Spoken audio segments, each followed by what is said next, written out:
বিহু উপলক্ষে আপোনালোকৰ কাৰণে লৈ আহিছোঁ চিৰা লাৰুৰ ৰেচিপি। যদি ভিডিঅ'টো শেষলৈকে ভালদৰে চাই তেতিয়াহ'লে আপোনালোকেও সঠিকভাৱে চিৰা লাৰু বনাব পাৰিব। এনেকৈ বনালে চিৰাৰ লাৰুকেইটা মচমচীয়া হয়, লগতে লিকটিয়াও নহয়। গতিকে ভিডিঅ'টো শেষলৈকে ভালদৰে চাই থাকক। ইয়াতে চিৰা আধা কেজি লৈছোঁ। যিমানখিনি লাৰু বনাব বিচাৰে তাৰ হিচাপত ল'ব। প্ৰথমতে চিৰাখিনি ভালদৰে চাফা কৰি ল'ব লাগিব, কাৰণ ইয়াত বহুত ধূলি থাকে। আৰু ইয়াতে চিৰাটো একেবাৰে পাতল নল'ব, অকণমান যে ডাঠ চিৰাটো থাকে সেইটোহে লাৰুৰ কাৰণে ভাল হয়। আৰু এইখিনি চাফা কৰা হৈ গ'ল। আৰু গুড় লাগিব, যিটো খোলা গুড় থাকে মই তাৰ পৰাই লৈছোঁ। সেইটো আঠা আঠা থাকে আৰু লগতে লাৰুৰ কাৰণে বহুত ভাল হয়। কিন্তু যিহেতু গুড়টো বহুত লেতেৰা থাকে এইটো গুড়ত, সেইকাৰণে প্ৰথমতে 1 কাপ মই চচপেনত লৈ লৈছোঁ আৰু 2 চামুচ পানী দি দিছোঁ। গৰম পানীত মই তিয়াই ৰাখি দিছোঁ ছাইডত। প্ৰথমতে চিৰাখিনি ভাজি লওঁ। গেছৰ ফ্লেমটো মিডিয়ামত ৰাখি এইখিনি লৰাই থাকিম মচমচীয়া হোৱালৈকে। চিৰাখিনি অলপ ৰঙচুৱা হ'লেও কথা নাই, কিন্তু মচমচীয়া হ'ব লাগিব, সিমানখিনিলৈকে ভাজিব। আৰু দেখিব চিৰাখিনি অকণমান বগা বগা হৈ ফুলি উঠিছে, আৰু তেতিয়া বুজিব যে চিৰাকেইটা ভাল হয়, লগতে লাৰুৰ কাৰণে সঠিক হয়। এনেদৰে মোহাৰি চাব, যদি এইটো মচমচীয়া হৈছে নমাই ল'ব। কিন্তু যদি অকল ভাঙি গৈছে তেতিয়াহ'লে পুনৰ অলপ সময় ভাজিব।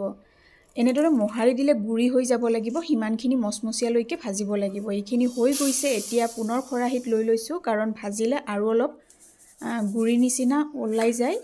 আৰু এইখিনি চাফা কৰি ছাইডত ৰাখি দিছোঁ। গুড়খিনি গলি যোৱা নাই সম্পূৰ্ণ। চামুচেৰে অকণমান ভাঙি ভাঙি দিম। গেছৰ ফ্লেমটো ল'ত ৰাখিছোঁ। এইটো যিহেতু লেতেৰা থাকে তাৰ কাৰণেহে পগাই লৈছোঁ, কাৰণ এইখিনি চেকিব লাগিব। যেতিয়া গুড়খিনি গলি যায় তেতিয়া লগে লগে নমাই ল'ব আৰু কেৰাহীত পুনৰ চেকি ল'ব। গেছৰ ফ্লেমটো কিন্তু মই এতিয়ালৈকে অফ ৰাখিছোঁ। এইখিনি চেকি লোৱাৰ পিছতহে ফ্লেমটো অন কৰি দিম। এয়া দেখিছেনে, খোলা গুড় যে বহুত বেছি বালি আৰু জাবৰৰ নিচিনা ওলাইছে। সেইকাৰণে এইখিনি চেকি ল'ব, নহ'লে লাৰুকেইটা খাই একেবাৰে ভাল নাপাব। এতিয়া ফ্লেমটো মিডিয়ামত ৰাখিছোঁ আৰু লৰাই আছোঁ। যিহেতু 2 চামুচমান পানী দিছোঁ, সেইকাৰণে অকণমান পানীখিনি শুহিব টাইম লাগে।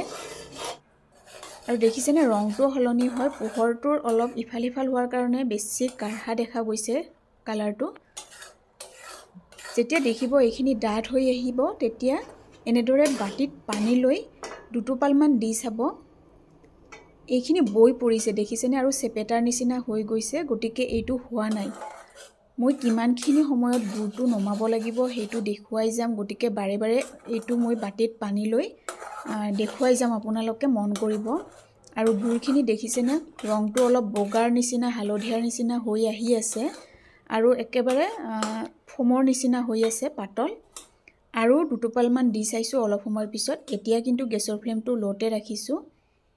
এইখিনি এনেদৰে যদি টানা খাই ৰছীৰ নিচিনা হৈ যায় তেতিয়াও হ'লে এইটো নহয়। দেখিছেনে, আৰু অলপ সময় লাগিব। 1 মিনিটমান পিছত পুনৰ চেক কৰিম। এতিয়া দেখি লাগিছে যে এইটো হৈ গৈছে। আৰু দিয়াৰ লগে লগে দেখিছেনে, এইটো থিয় হৈ আছে, তলত পৰি যোৱা নাই। আৰু এনেদৰে যদি ছিঙি দিয়ে লগে লগে ভাঙি যায়, টান হৈ নাযায় আৰু মচমচীয়াৰ নিচিনা হয়। লগে লগে বুজিব যে এইটো হৈ গৈছে। গেছৰ ফ্লেমটো ল'ত ৰাখিয়ে মই চিৰাখিনি দি দিম ভাজি ৰখা। প্ৰথমতে 1 কাপ দিছোঁ। ইয়াতে গুড় 1 কাপ লৈছিলোঁ, তাৰ কাৰণে চিৰা প্ৰায় 3 পৰা 3.5 কাপমান লাগি যায়। 2 কাপ দি প্ৰথমতে লৰাই চাম, একেলগতে দি নিদিব। যদি গুড়ৰ পৰিমাণটো বেছি থকা যেন লাগে তেতিয়াহ'লে পুনৰ চিৰা যোগ দি দিব। নহ'লে চিৰাকেইটা যদি কম হয় তেতিয়াও লাৰুকেইটা টান হয়, আঠা আঠাৰ নিচিনা হয়। পুনৰ 1 কাপ লৈ মই অলপ অলপকৈ দি আছোঁ। যিহেতু গুড়খিনি একেবাৰে মিহিকৈ কাটি লোৱা নাছিলোঁ, 1 কাপ ফুলকৈ লৈছিলোঁ যদিও ইয়াতে মোৰ 3 কাপ চিৰা লাগিছে গোটেইখিনি। আপোনালোকে চিৰাখিনি ভাজাৰ সময়ত প্ৰায় 4 কাপমান লৈ ল'ব, কাৰণ অলপ যদি বেছিও হয় কথা নাই, কাৰণ যদি দৰকাৰ হয় তেতিয়াহ'লে যাতে দিব পাৰে। আৰু মিশ্ৰণটো দেখিছেনে, এইটো হৈ গৈছে। বগা চিৰা অলপো ৰৈ যোৱা নাই, আৰু ইয়াতকৈ আৰু চিৰা দি নাথাকিব। নমাই লৈছোঁ। বাটি এটাত তেল দি লৈছোঁ আৰু হাতত তেল সানি চিৰাখিনি ওপৰে ওপৰে ল'ব, হাতৰ তলৰ পৰা নল'ব। এখন চামুচৰ সহায়ত প্ৰথমতে অকণমান লৈ লৈছোঁ, বান্ধি চাম গোট খায়নে নাই ভালদৰে। প্ৰথমতে লাহে লাহে চপাই ল'ব, লাৰুৰ আকাৰ দিব, তাৰপিছতহে প্ৰয়োজন হ'লে অলপ হেঁচি দিব। দেখিছেনে, ঘূৰণীয়া লাৰু হৈ গ'ল। আৰু একেবাৰে জোৰ কৰিও হেঁচি নাথাকিব শেষলৈকে, লাৰুকেইটা টান হয়। যেতিয়া দেখিব ঘূৰণীয়া হৈ গৈছে ছাইডত ৰাখি দিব।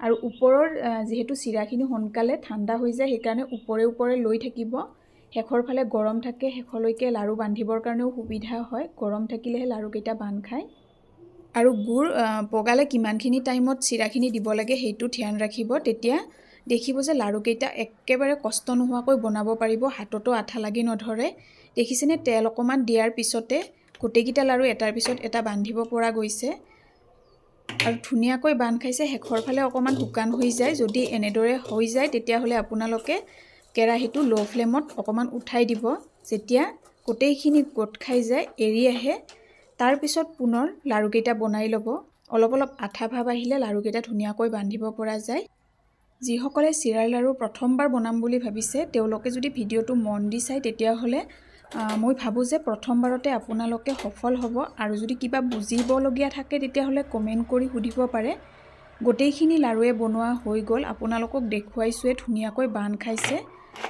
আৰু এয়া চাওক একেবাৰে এটাৰ নিচিনা হৈ আছে আৰু এটা কাটিও দেখুৱাইছোঁ যদি গুড়টো পগোৱাত নহয় দেখিব যে লিকটীয়া হয় ভিতৰৰ ফালে এইটো দেখিছেনে একেবাৰে মচমচীয়া হৈছে আৰু চিৰাকেইটা ভাল হ'লে লাৰুকেইটা আপোনালোকে খায়ো ভাল পাব যদি ভিডিঅ'টো চাই এতিয়ালৈকে ভাল পাইছে লাইক আৰু শ্বেয়াৰ কৰিবলৈ নাপাহৰিব তিলৰ লাৰু আৰু নাৰিকলৰ লাৰুৰ ভিডিঅ' আপোনালোকে আই বাটনত ক্লিক কৰিলে পাই যাব ভিডিঅ'টো শেষলৈকে চোৱাৰ বাবে ধন্যবাদ জনাইছোঁ